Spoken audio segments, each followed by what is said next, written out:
Homens do Sagrado. O programa que falará dos desafios que um padre enfrenta no seu cotidiano, mas também abordará as belezas escondidas no coração dos sacerdotes. Homens do Sagrado. Apresentação: Padre Luvanor Pereira.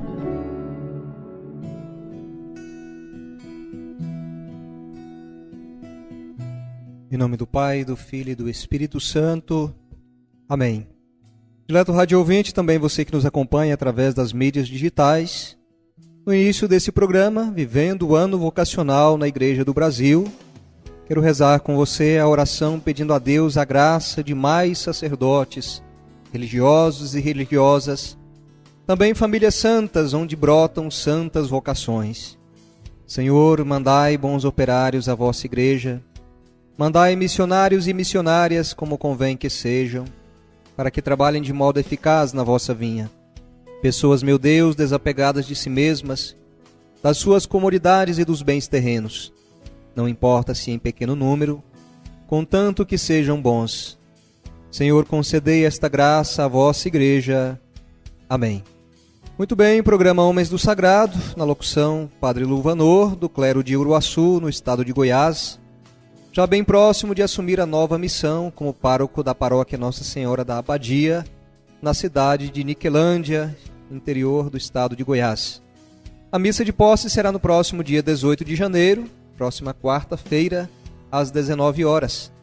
Desde já peço as suas orações por esta nova missão e a você que se dirigirá a Niquelândia, que Deus lhe proteja nestas estradas perigosas. Acolho você e sua família. Desde já um abraço a você que me permite entrar em sua casa ou onde você se encontrar.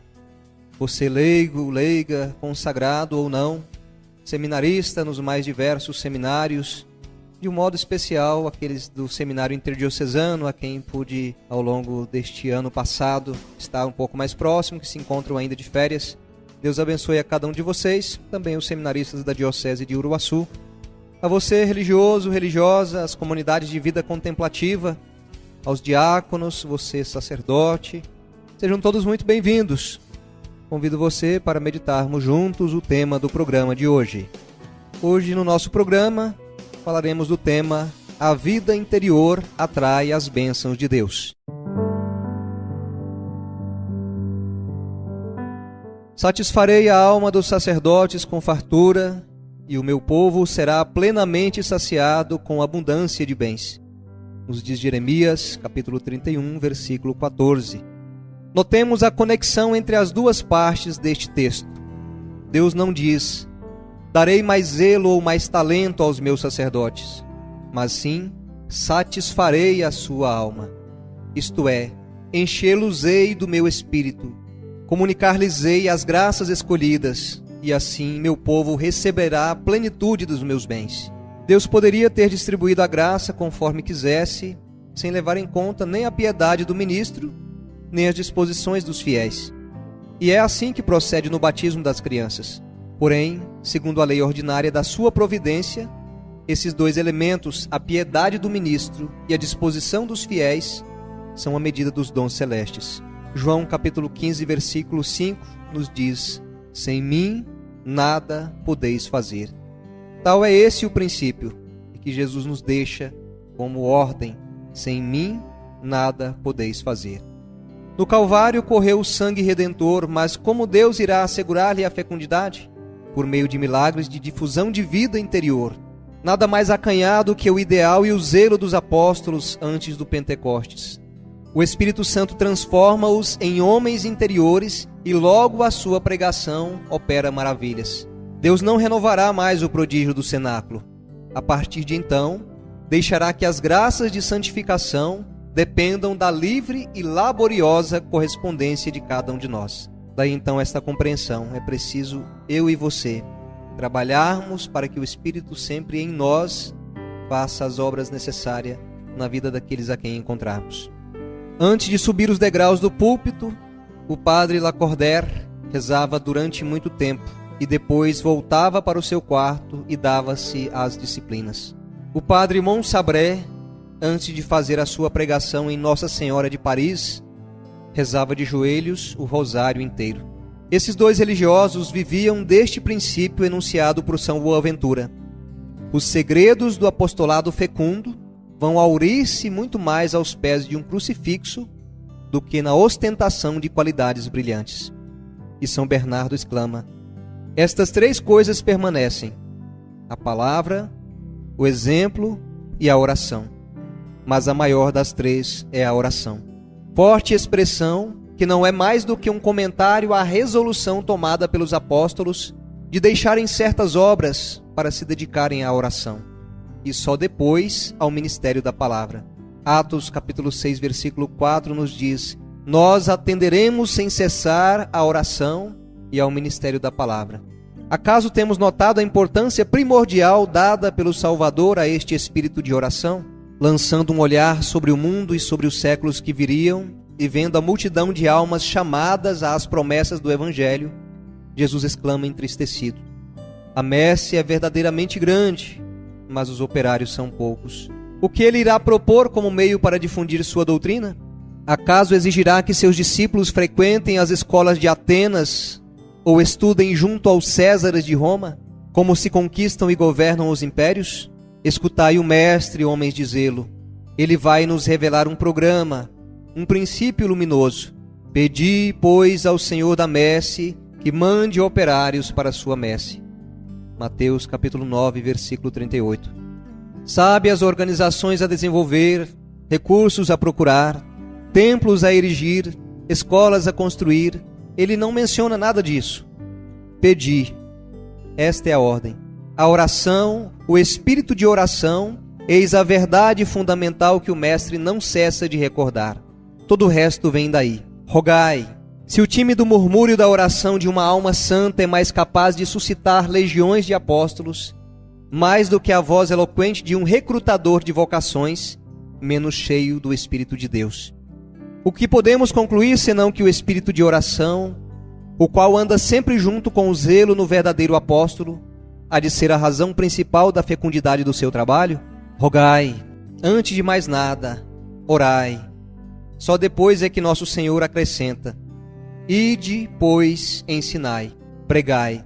Mateus capítulo 10, versículo 7. É certo que Deus se utilizará desse segundo meio, a pregação. Porém, as bênçãos que tornam o ministério fecundo estão reservadas à prece do homem de oração.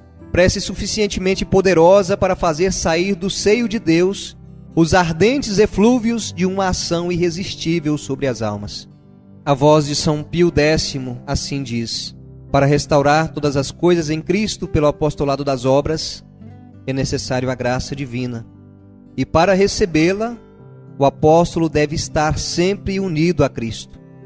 Somente depois de termos formado Jesus Cristo em nós mesmos, é que poderemos facilmente comunicá-lo às famílias e à sociedade. Todos aqueles que tomam parte no apostolado devem, portanto, revestir-se de verdadeira piedade. E o que dizemos da oração aplica-se também a outro elemento da vida interior: o sofrimento, isto é, tudo que vai de encontro à natureza, quer exterior, quer interiormente. Pode-se sofrer como um pagão, como um condenado, ou pode-se sofrer como um santo.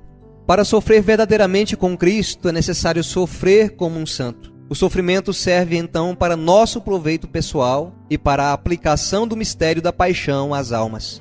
Cumpro na minha carne o que resta padecer a Jesus Cristo pelo seu corpo, que é a Igreja. Diz São Paulo na carta aos Colossenses, capítulo 1, versículo 24. Assim Agostinho comenta esta passagem: completos estavam os sofrimentos de Cristo, mas só na cabeça. Faltam ainda os sofrimentos de Cristo nos seus membros. Jesus Cristo sofreu, mas como cabeça. Agora é o seu corpo místico que toca sofrer. Cada sacerdote pode, pois, dizer: este corpo sou eu. Eu sou membro de Cristo, e é necessário que eu complete pelo seu corpo, que é a Igreja, o que falta aos sofrimentos de Cristo. Vamos rezar para encerrar o nosso programa de hoje.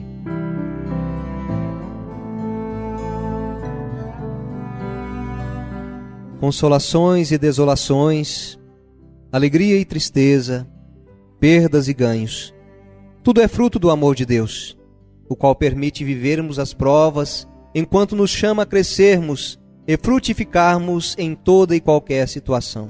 Portanto, no ponto em que você está agora, volte a fixar a sua alma em Deus e permita que Ele lhe devolva a si mesmo pela força da oração. Ao absorvermos tanta agitação e estímulos em nossos dias, tantas mensagens, tantas informações, tantas notícias, acabamos perdendo o contato com nossa verdadeira essência e ficamos tão distraídos e preocupados com tudo o que está acontecendo à nossa volta que acabamos fragmentados, confusos e inseguros, sem nos lembrarmos de onde viemos, onde estamos e menos ainda para onde vamos. Só Deus pode te reorientar. Ele te reoriente na sua caminhada ao longo de todo este ano de 2023. Assim seja. Amém. Chegamos ao fim do nosso programa de hoje. Desejo a você uma abençoada quinta-feira de adoração. Se não pode ir à Capela do Santíssimo, reserve um tempo de oração ao longo do seu dia. Te fará muito bem. Fique com Deus e que a bênção dele esteja sobre você. Ele que é Pai e Filho e Espírito Santo. Amém. A você que se dirigirá à Niquelândia na próxima quarta-feira, no dia 18, às 19 horas, nos encontramos lá. Se não, peço as suas orações e nos encontramos por aqui. Até o próximo programa. Fiquem com Deus. Sacerdote, sal da terra, sacerdote, luz do mundo, assim falou Jesus. Sacerdote, em vão procuro outra missão maior do que a tua, maior que a tua é a do próprio Deus.